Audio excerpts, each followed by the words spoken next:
Semana passada o pastor começou com a G e hoje a gente vai seguir nesse livro maravilhoso que é o livro de Ruth, né, com o tema do livro de estudo nosso, Encorajamento.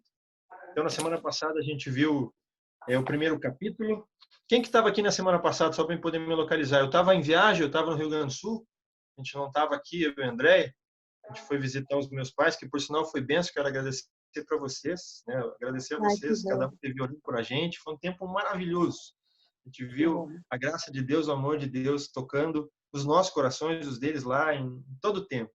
Então, quero agradecer a cada um de vocês. Mas eu não estava aqui, a gente não sabe quem estava na sala. Eu vi que a Lu já levantou a mão ali, estava na semana passada, estava aí, Lu? Estava. Benção, benção, benção.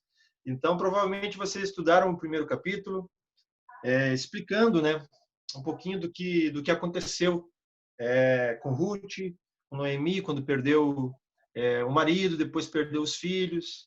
E daí se segue uma história, assim, se é que a gente pode falar trágica, uma história difícil, né? Uma história de muito sofrimento em algum momento, de muito choro, com certeza, mas também de muita graça de Deus, de muito amor a Deus, de muita dedicação, fidelidade e confiança nesse Deus que eu e você cremos e acreditamos. Então, essa é uma história que eu não tenho sombra de dúvida que Deus permitiu que tivesse lá na palavra dele para a gente se encontrar exatamente nela, né? Entender a importância da gente crer em Deus, a importância da gente confiar que, independente das dificuldades, das circunstâncias, Ele é conosco. Ele é o Senhor das nossas vidas e Ele nos ampara. Amém? Dando seguimento aqui, uma história marcada pela dor. Uma história marcada pela dor. O primeiro versículo do livro de Ruth nos informa que ele é um suplemento do livro de Juízes. Quem que já leu o livro de Juízes aí? Já leu, Sheila? Já leu, Ana? Oi, eu li uma parte dele, não li todo ele. Já leu, Lu? Com certeza sim, né? Ó, tem uma irmã que chegou com a gente aqui, a Maria. Boa noite, minha querida, tudo bem? Seja bem-vinda à nossa sala, seja bem-vinda. Maravilha? O livro de Juízes é um livro onde, naquele tempo, não existia rei, então foi instituído os juízes, e ali aconteceu, naquele período, as coisas mais adversas. Ali aconteceu a imoralidade do povo, ali aconteceu o pecado de tudo que era forma. E se a gente prestar bem atenção no livro de Juízes e na sequência ali, a gente vai ver muito aquela situação e fez mal o que era perante o Senhor, e fez mal o que era perante o Senhor, e fez mal o que era perante o Senhor. Vai ter muitas situações assim, porque o povo se perdeu muito pelo caminho. Então, o livro de Ruth vem logo na sequência do livro de Juízes e mostra uma passagem linda, um romance muito maravilhoso, né, que ao longo do nosso estudo a gente vai entender um pouquinho melhor. Okay? É a narrativa de um livro de aproximadamente 450 anos antes de Cristo. O livro de Juízes é constituído por vários cenários muito sombrios. Batalhas, intrigas, rivalidades, opressões, ao qual escravizavam o povo. Literalmente isso. Toda essa situação que acontecia escravizava o povo de Deus. Por isso ele é citado na Bíblia pelos estudiosos como um livro de muita tristeza. Se a gente olhar o livro de Juízes, a gente vai perceber isso. É um livro onde o povo sofreu muito naquele tempo, por inconsequência própria.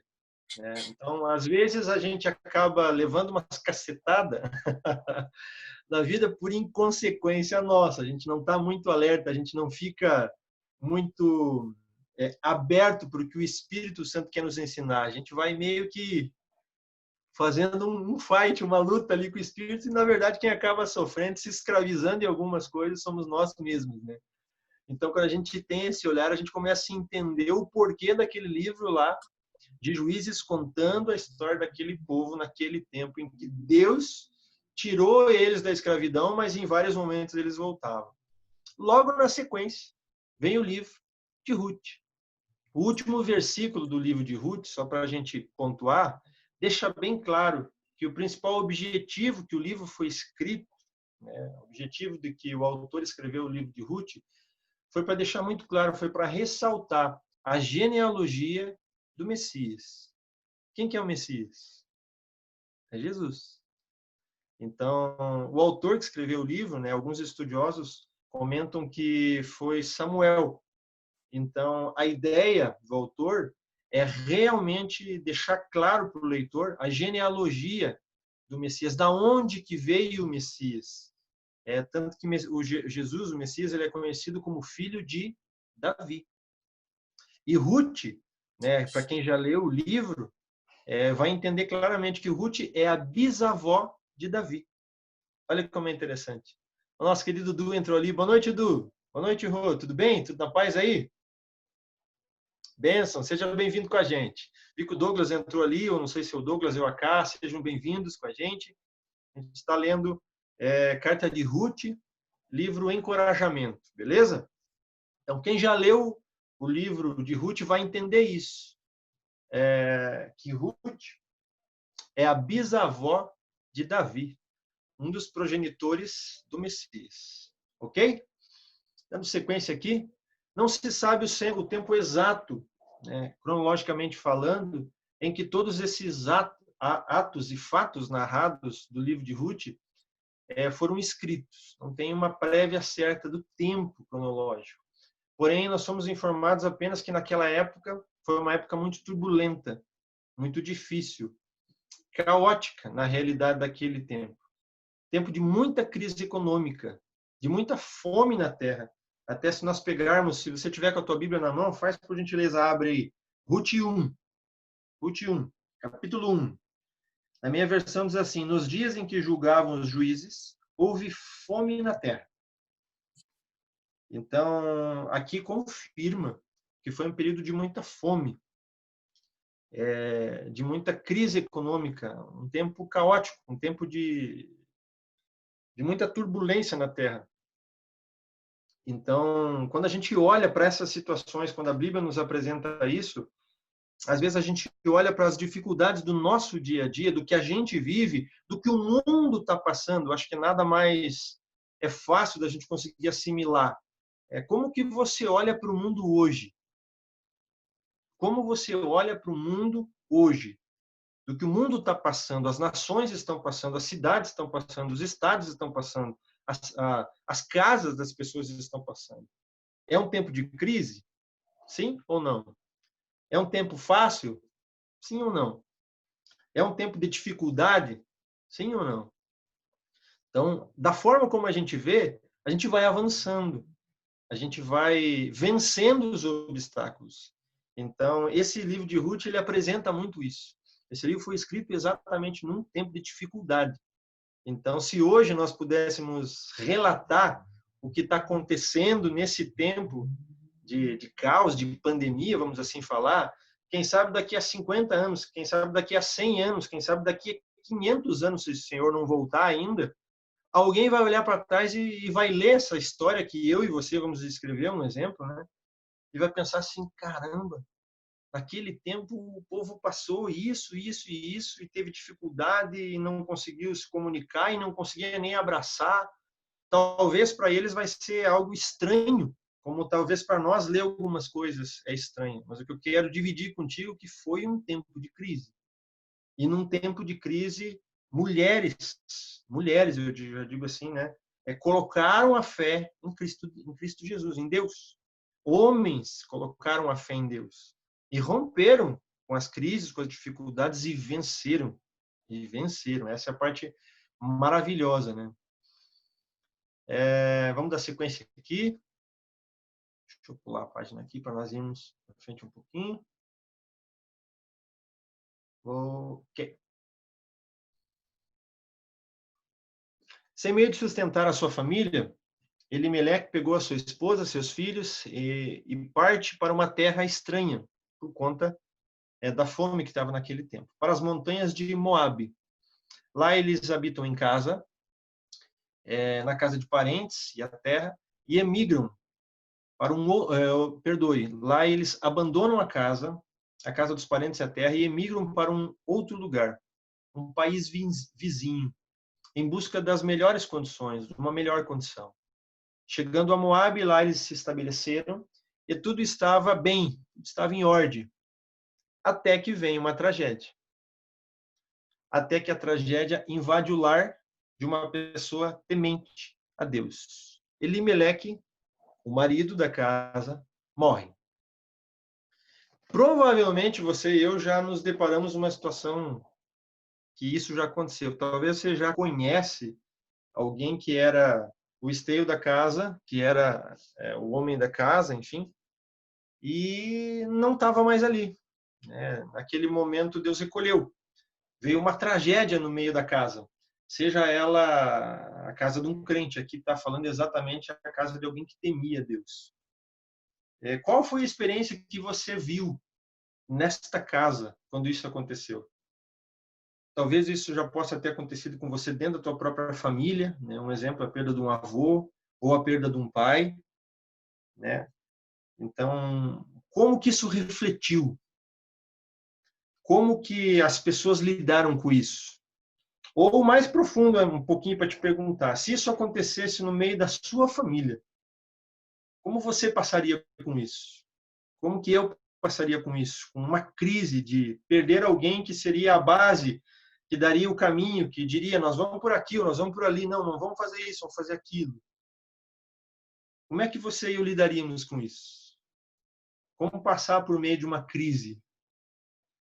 Essa pergunta é muito profunda, é muito importante isso, porque foi exatamente, né, o que Noemi e Ruth passaram. E elas, debaixo de muito choro, provavelmente, debaixo de muitas situações de pressão, debaixo de uma crise emocional, uma crise existencial, porque daí não tinha casa, não tinha nada, elas só podiam depositar a confiança naquele que pode todas as coisas.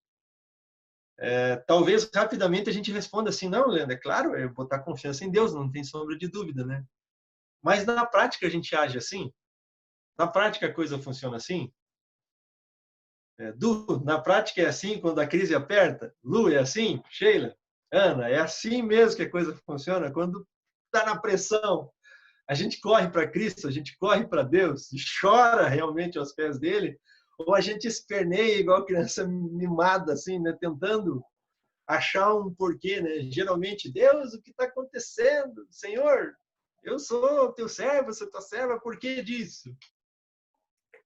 Então, é muito interessante. Perguntas simples, mas que são realidades.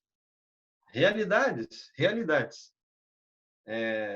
As crises. As crises. A vida que a gente vive, ela é uma montanha russa, né? Uma hora a coisa está bem, uma hora está tudo fluindo bem, mas num outro momento as coisas podem mudar. Como a própria palavra de Deus diz, né? Há tempo para todas as coisas. Então, a crise vem, mas um lado maravilhoso, na crise o Senhor está conosco. Em todo momento ele está conosco. Mas é exatamente numa crise que ele vai amadurecendo o Du, ele vai amadurecendo a Lu, ele vai amadurecendo a Ana, ele vai amadurecendo a Maria, a Sheila, o Douglas, ele vai amadurecendo aqueles que o amam e obedecem, né, os seus mandamentos. É assim que a palavra de Deus diz. É assim. Bem dessa forma. Maravilha, povo querido? Maravilha. Todo mundo está acompanhando? Todo mundo está junto? Tamo junto, tô junto. Tô ouvindo. Qualquer dúvida, levanta a mão e vamos conversando aí, vamos definindo. Beleza. Tudo certo? Tudo certo. Então vamos lá. Tudo jóia. Nem os mais santos estamos isentos de sermos surpreendidos pelo inesperado. O futuro de cada um de nós é sempre uma grande incógnita. Olha só como é interessante isso. O futuro de cada um de nós é sempre uma grande incógnita.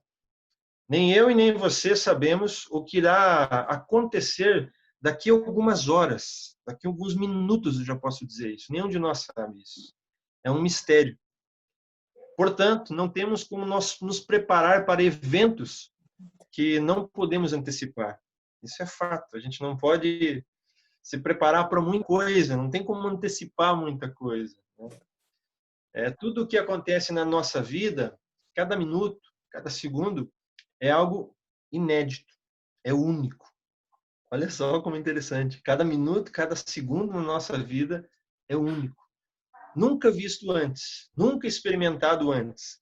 Então, a gente começou esse tempo fazendo uma oração agradecendo o presente, agradecendo o hoje, agradecendo o agora. Então, é muito interessante, são coisas muito simples, muito elementares do nosso dia a dia, mas que a gente às vezes esquece. Agradecer a Deus por aquele dia que parecia que ia dar tudo errado e no final das contas deu tudo certinho. Ou às vezes o inverso, aquilo que era para dar tudo certo, acabou dando tudo errado aos nossos olhos. Tudo errado aos nossos olhos. Mas na ótica de Deus, né, a ótica da graça de Deus, tá tudo certo. Tá tudo certo. Porque a palavra de Deus diz que nós somos provados em meio às lutas, às aflições, às tribulações, para quê? Para que a nossa fé ela seja provada e confirmada por Deus. Essa fé sendo confirmada, ela vai dando perseverança. Perseverança vai dando confiança. E em todas essas coisas a gente vai ficando pleno, completo, inteiro em Deus, pelo Espírito Santo. Então, em todas as coisas é dar glória a Deus. Em todas as coisas é dar glória a Deus, aproveitando esse momento mesmo, né?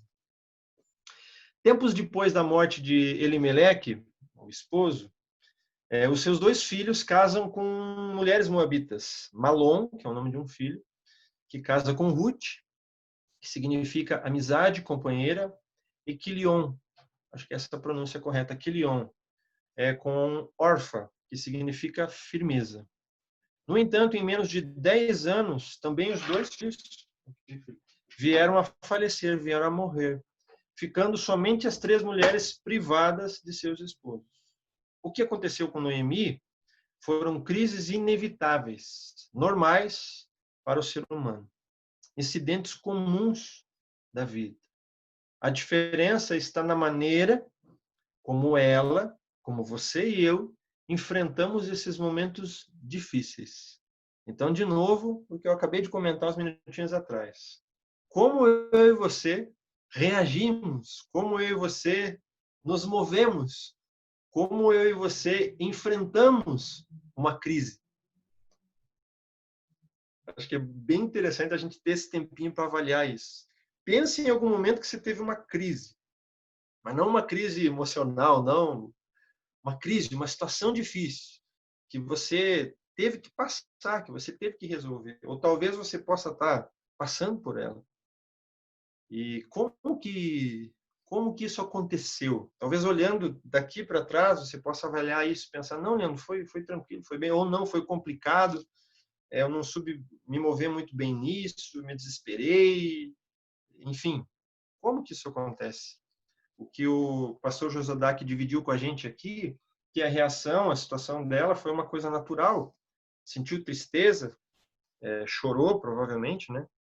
Mas confiou na mão de Deus. E logo na sequência, quando nós lemos o livro, a gente vê a mão de Deus agindo de uma forma maravilhosa.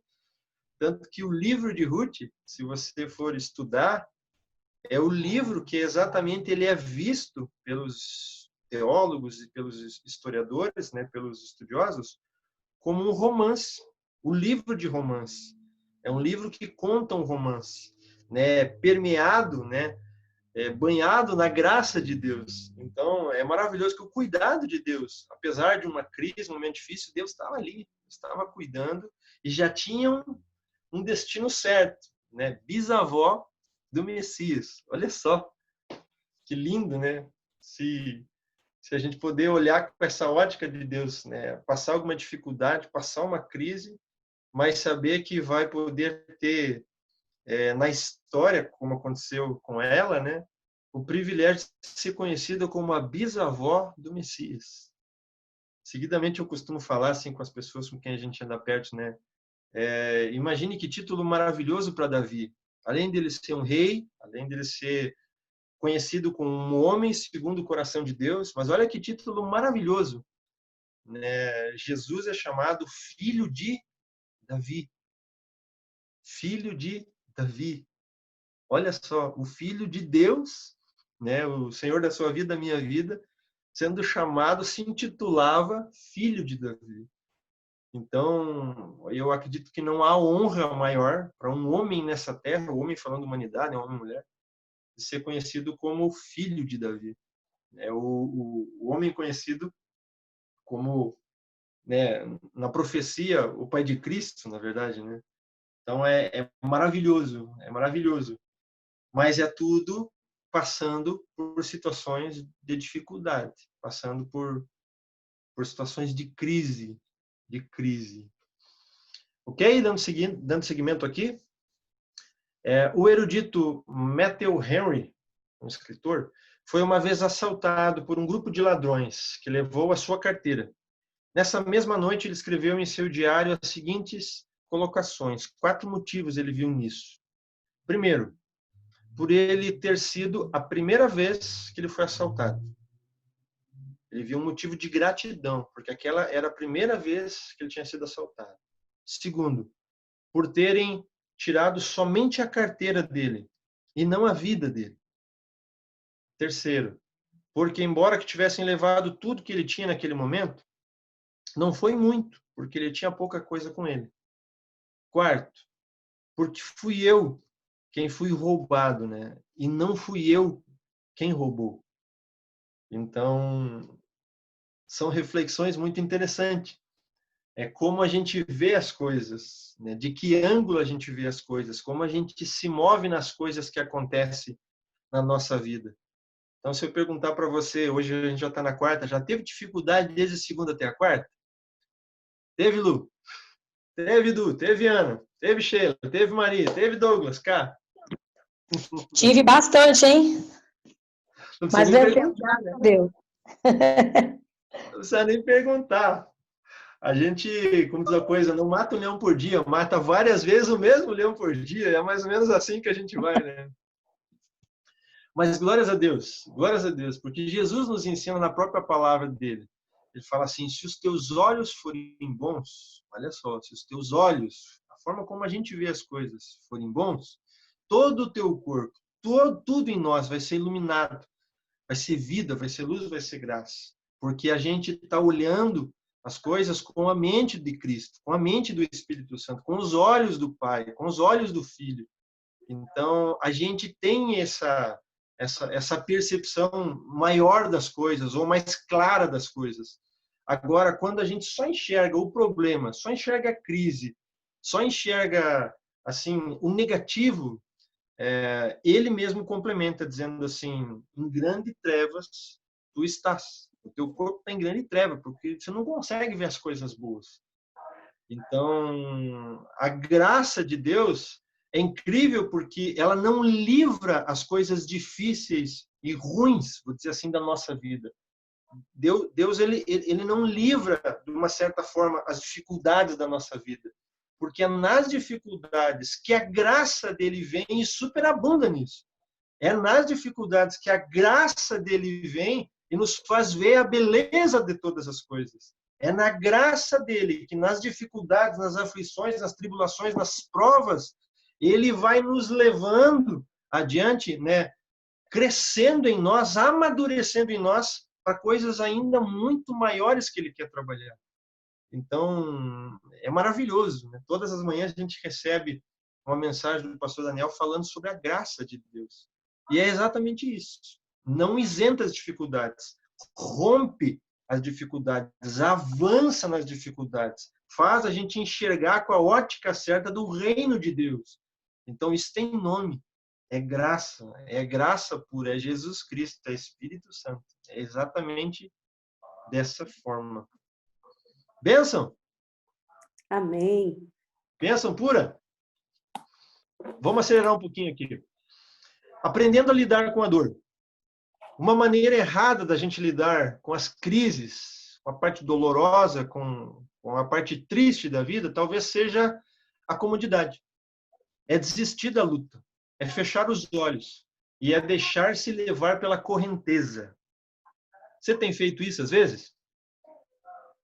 Você tem pensado assim, não tem jeito mesmo, isso aqui não tem maneiras. Essa pessoa não muda. Essa empresa não tem jeito. Ou fulano não vai. Fulana, ixi. E a gente às vezes esquece de nós, né?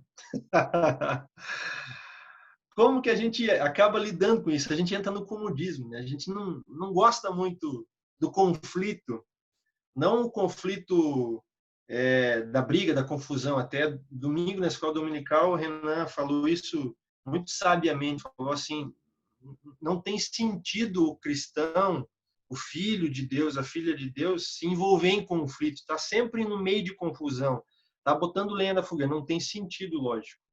O nosso trabalho é sermos os pacificadores, é assim que o Sermão do Monte fala, os pacificadores herdarão o reino. Então, mas o conflito, as coisas que nos conflitam, elas nos amadurecem, elas nos fazem crescer diante de Deus o Pai. Então, é importante. A gente não pode desistir das lutas, a gente não pode ir na correnteza, como o pastor descreveu aqui. Tem que sempre lutar com as armas certas e da forma certa, né?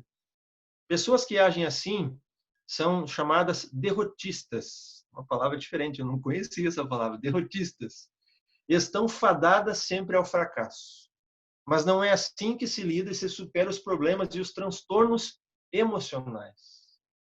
Outra maneira errada de lidar com as crises é a tão conhecida fuga. Nós fugimos da crise. Nós fugimos de uma coisa que precisa ser resolvido. Nós fugimos de uma coisa que precisa ser decidido. Nós protelamos, nós procrastinamos. Geralmente é assim, né? A atitude de transferir para os outros a culpa dos nossos erros. Ainda bem que a gente não faz isso, né? Ainda bem que a gente foi só Adão que fez isso. Só Adão. Nós não fizemos isso. Né, Douglas? A gente não faz isso. A gente aprendeu com ele, né, pastor? Com ele e Eva. Olha só como a coisa vem se repetindo, né? Por isso que a palavra ela é perfeita, ela é sábia quando diz que nós somos de natureza pecaminosa. Outro dia eu estava conversando com o André, a passagem tão conhecida de Jeremias, né, que fala, Jeremias 17:9, se não me engano, o coração do homem é corrupto. Né? Então, o que realmente é a palavra corrupto? A explicação, o significado da palavra corrupto.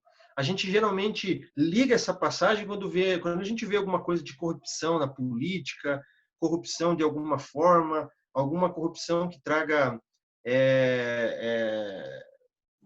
achar a palavra aqui, que traga benefício para mim. A gente geralmente vê a palavra corrupção dessa forma. Essa é a forma mais escrachada, mais conhecida.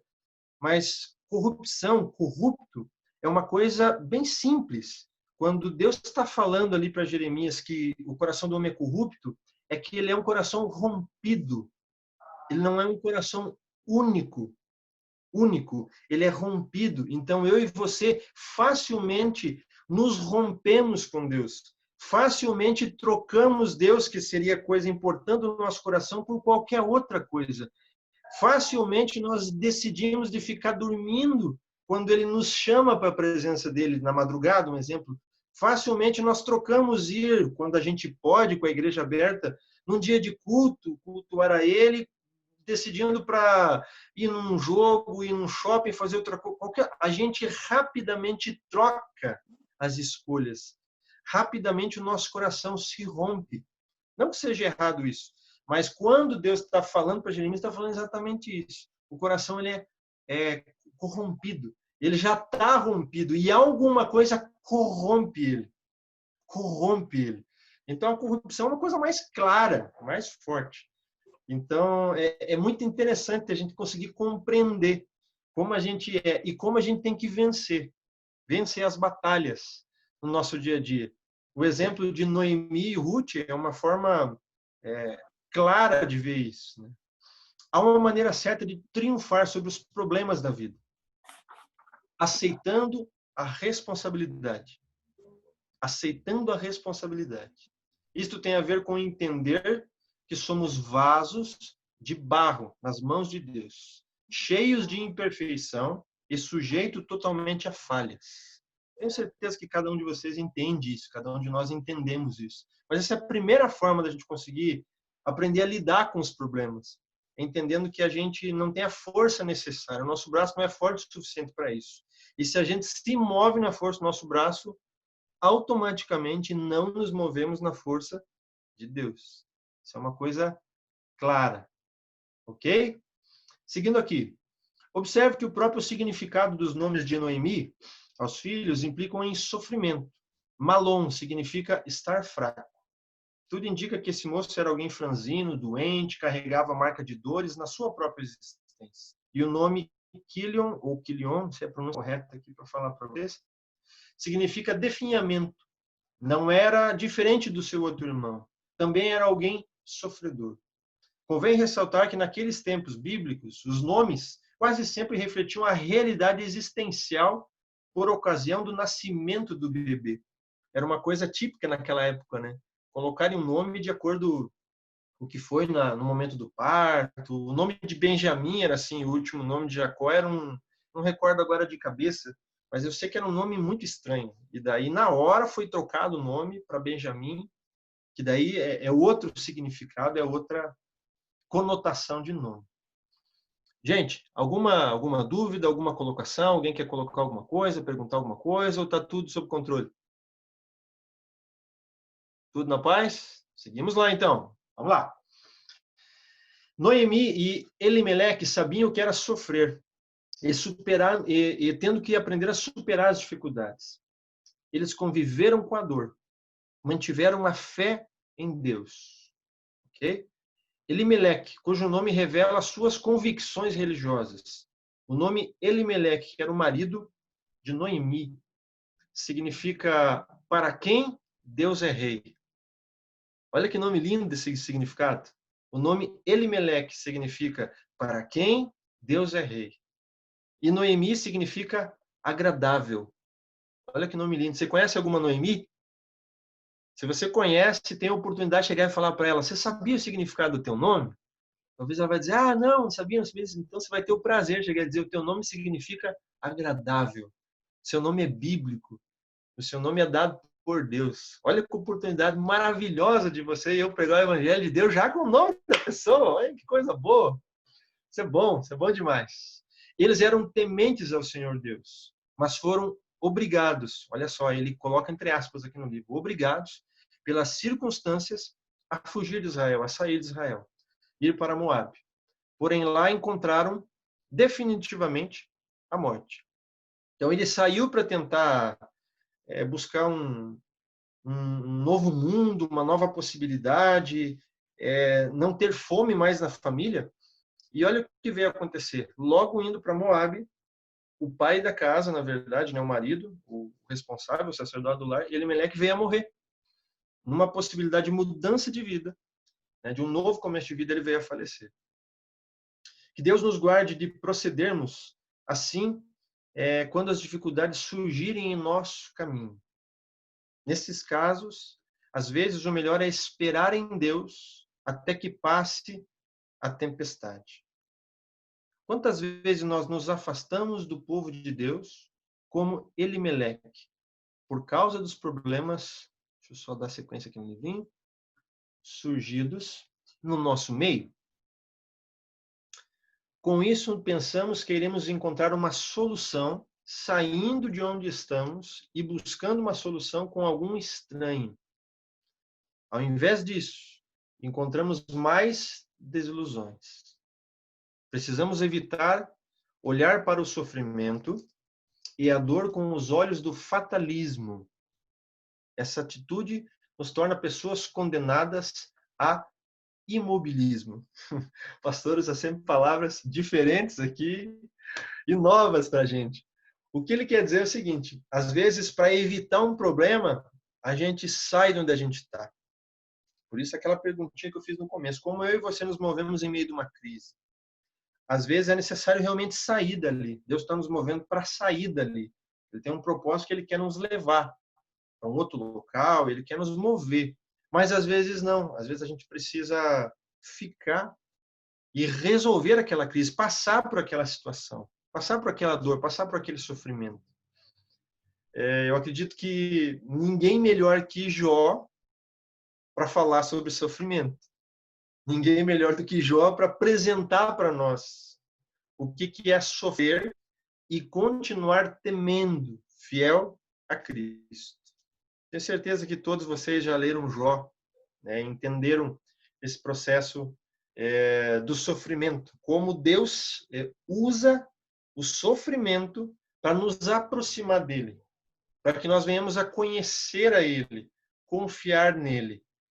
E é muito interessante isso, até no culto do próximo final de semana, nós vamos pincelar um pouco disso no culto, no tema, na palavra, falando exatamente da nossa relação com Deus em meio às dificuldades, nossa relação com Deus em meio à crise. Se a gente pegar esse livro de Jó, a gente sabe o que aconteceu no livro, mas por 37 capítulos, Deus não fala uma palavra para Jó. Já prestaram atenção nisso quando vocês leram o livro? De 1 a 37 não fala nada.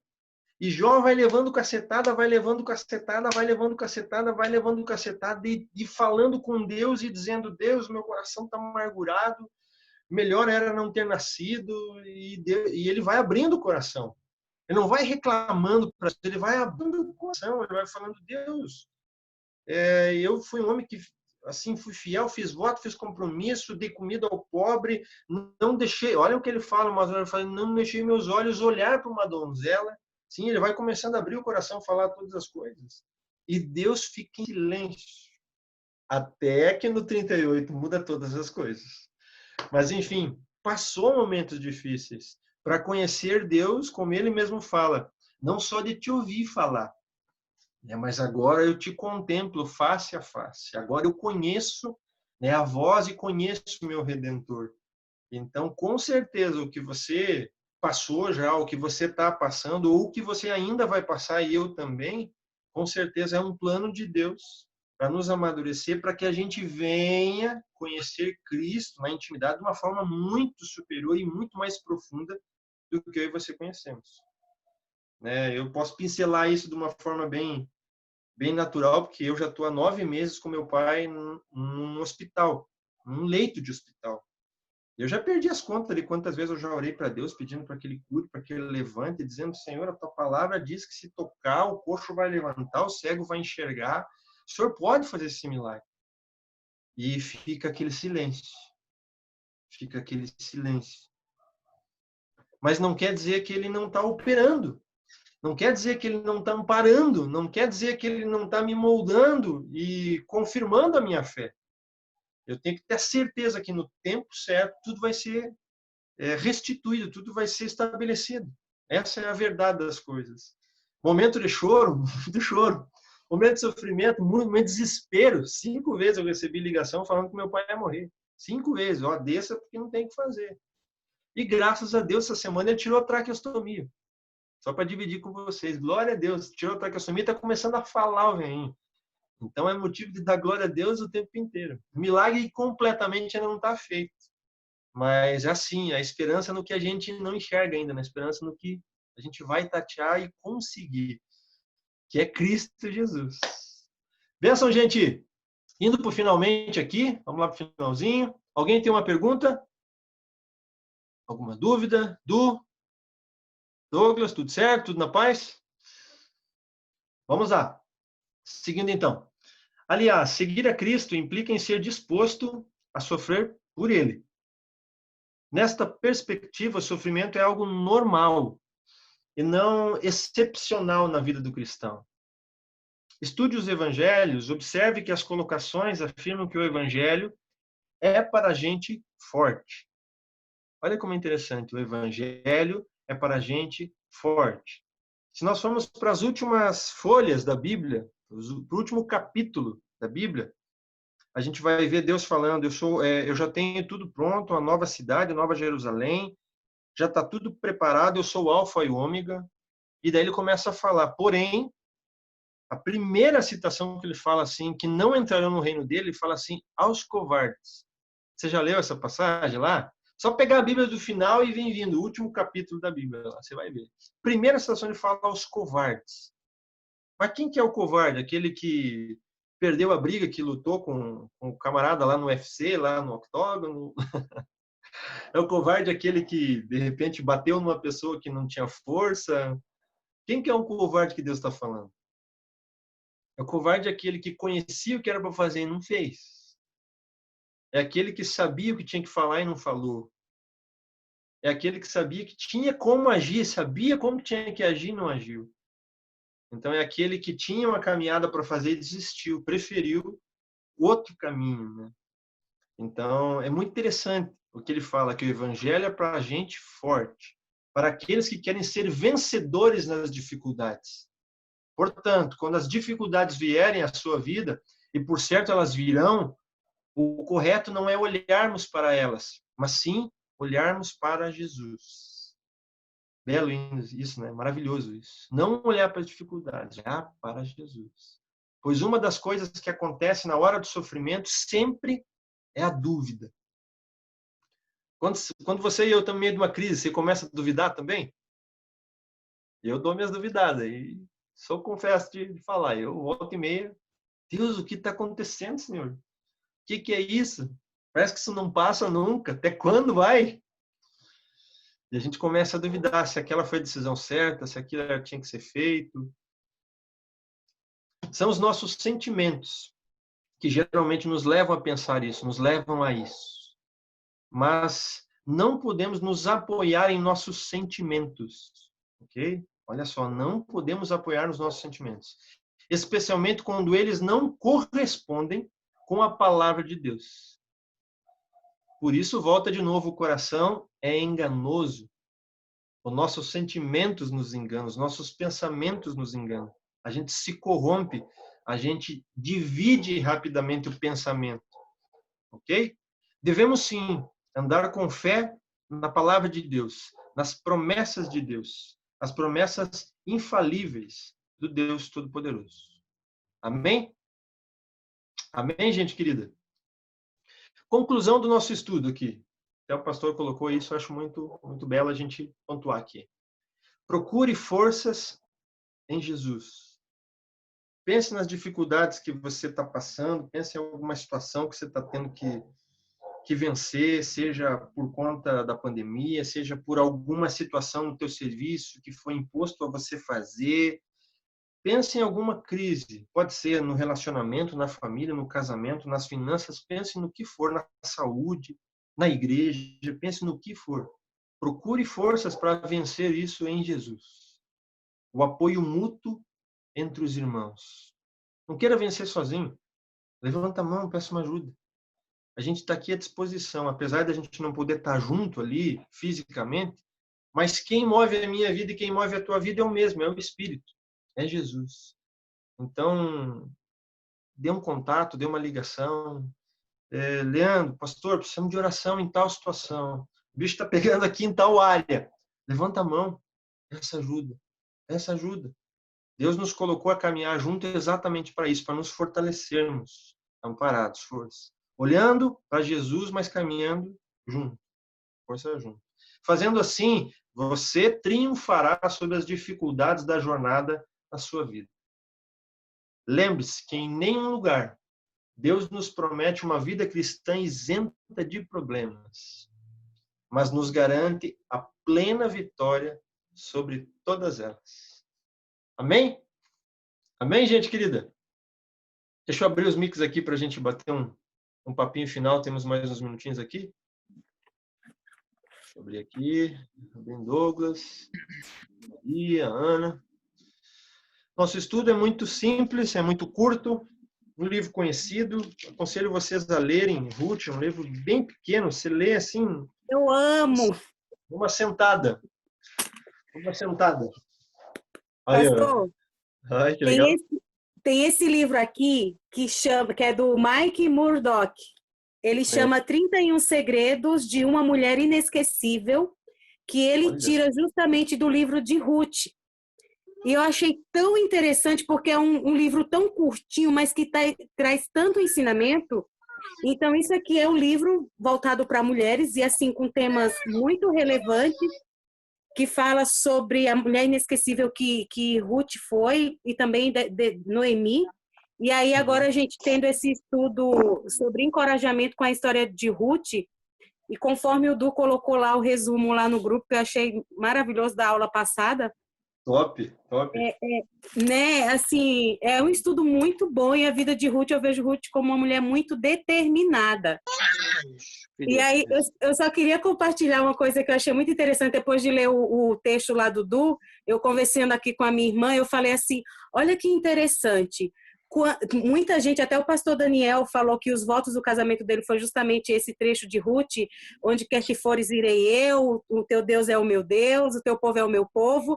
Eu falo assim, a gente ouve tanto em casamentos esse trecho, mas se a gente for parar para pensar o contexto que Ruth estava vivendo, não era nada favorável. O que Noemi tinha para oferecer para Ruth? Nada. Né? Só a fé dela, o Deus dela. E Ruth falou assim, não, eu vou contigo. Onde tu fores, eu vou. O teu Deus é o meu Deus, o teu povo é o meu povo. Ela fez uma aliança com Noemi quando nada estava favorável para ela. E Noemi não tinha nada para oferecer. E depois, tanto que fala lá que Noemi, o nome dela é tão... De Ruth, Noemi, né? É tão bonito, como você bem falou, e depois ela fala que o nome dela se torna Mara, de tão amarga que ela estava. E eu fico pensando, eu falo, gente, como é bonito num casamento usar essas palavras, e infelizmente às vezes tem tantos casamentos que chegam ao fim, e eu falo assim, será que quando a gente para pensar na grandiosidade e na profundidade que é isso, eu fiquei assim, conversando com a minha irmã um tempo e pensando e meditando nisso, e tantos ensinamentos que esse livro de Ruth nos traz, né? E a Ruth foi avó de Davi, e assim, olha a história da avó de Davi, veio de um nada, não fazia nem parte do povo dele, e Isso, de repente... eu viajo, pastor. Não, mas é lindo, é lindo, é lindo. Viaja. Sem sombra de dúvida que toda a palavra de Deus, ela é bela, ela é linda. Desde a primeira letra até a última letra. É linda, mas tem algumas coisas no meio que são assim incríveis, como o livro de Ruth. Então, glória a Deus, né, que vocês estão todos absorvendo isso assim da melhor forma. O Du matou a pau, como fala o gaúcho lá, né, Douglas? Matou a pau naquele texto que ele mandou. É isso aí mesmo. É esmiuçar isso e a caminhar, assim, absorvendo todos os ensinamentos de Deus. É assim que a gente vai vencendo. Histórias daquele tempo em que Deus fez naquelas vidas, e Ele também deseja fazer nesse tempo nas nossas vidas. Exatamente isso. Benção, gente, pontua aí, vai lá, Du. Vai, assim, não, hoje eu estou bem calmo, estou tranquilo. Não, assim, quando você começa a falar, e você vê, né, a transformação que Deus fez na tua vida, você começa a entender a palavra, né, da maneira que Deus quer. Entende? Então você começa a ler ali, você começa a entender. Porque muitas das vezes a gente, assim, né, que nem eu, que vim agora há pouco tempo, né, não tem muito tempo, conversão, né, mas assim, eu não li assim, eu li tipo um livro, né, a Paula falou um dia aí, né, que ela lia como um livro, alguma coisa assim. E hoje não, hoje eu vejo que ali está o conteúdo que eu preciso, né, nós precisamos. Amém. Aí vem a transformação, né, você começa a entender e resumir o que você está precisando. Amém, amém, é isso aí. Mas é isso aí, Du, é isso aí. É a gente se lançar, né, e enxergar as nossas vidas dentro da palavra de Deus. As duas óticas, a nossa vida dentro da palavra, se a nossa vida está ornando com aquilo ali, e a palavra de Deus dentro das nossas vidas. É tipo via de mão dupla. Como é que isso se encaixa? Porque a via que vem de Deus é perfeita, a nossa que tem que se encaixar certinho na dele. Então, é isso aí.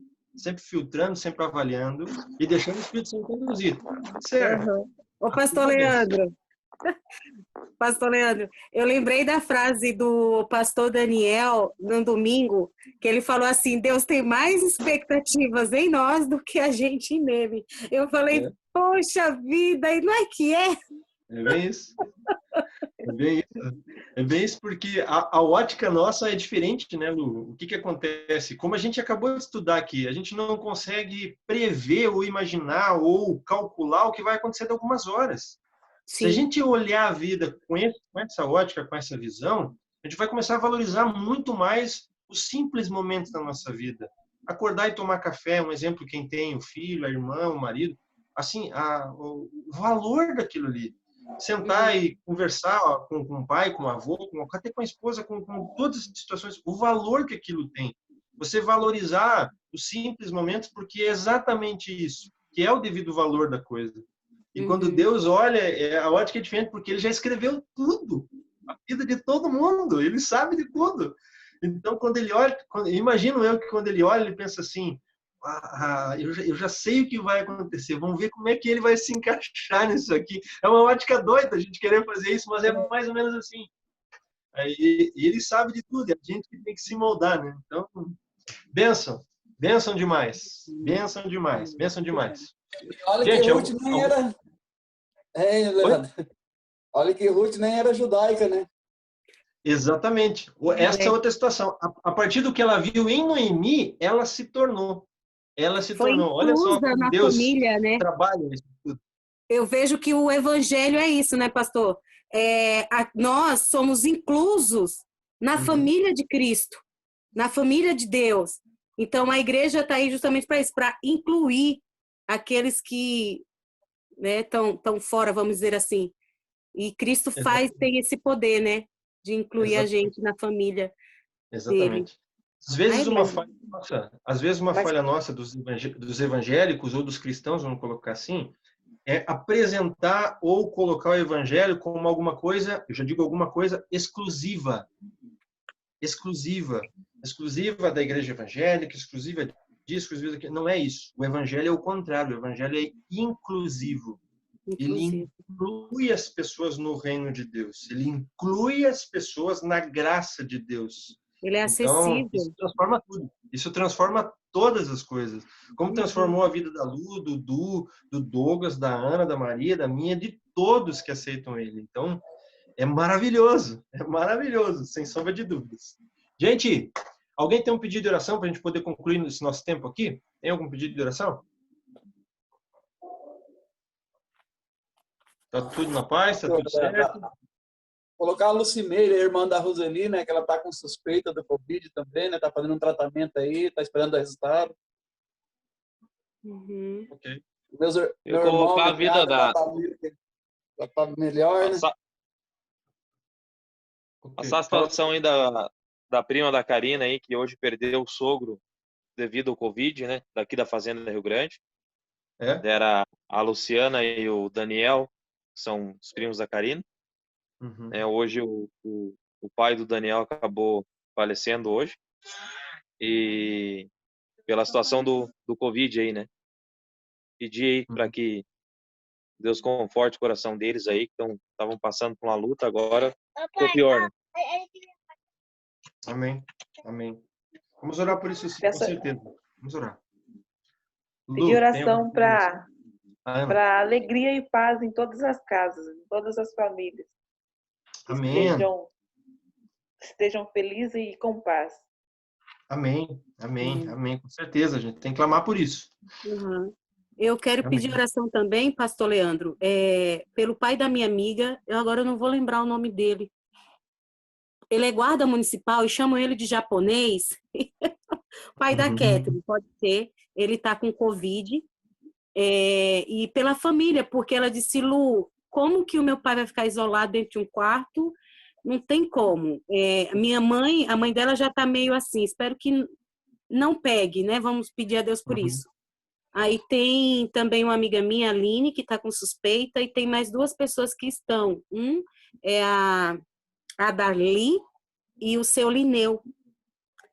E tem o pastor Ismael, que estava também, é daqui de Fazenda, que uma amiga minha pediu oração por ele, que ele está também entubado devido ao Covid, e cada vez mais vai chegando próximo a gente, isso assusta, né?